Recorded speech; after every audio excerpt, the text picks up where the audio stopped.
Newlands, by Charles Hoyfort, Part 1, Chapter 10F. Sir Isaac Newton lived long ago. Every thought in his mind was a reflection of his era.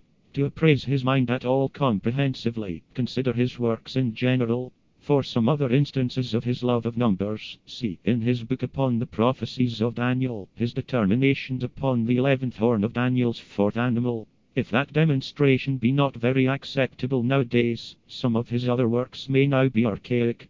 For all I know Jupiter may sing bass, either smoothly or lumpily, and for all I know there may be some formulable ratio between an 11th horn of a fourth animal and some other quantity. I complain against the dogmas that have solidified out of the vaporings of such minds, but I suppose I am not very substantial myself.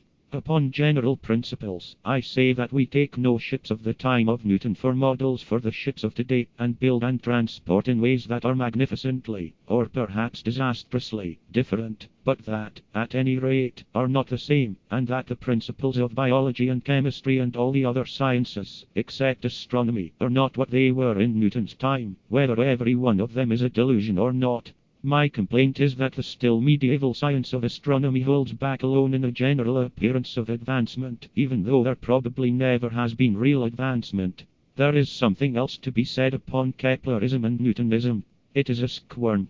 I fear me that our experiences have sophisticated us. We have noted the division in Keplerism, by which, like everything else that we have examined, it is as truly interpretable one way as it is another way. The squirm. To lose all sense of decency and value of data, but to be agreeable, but to be like everybody else, and intend to turn our agreeableness to profit.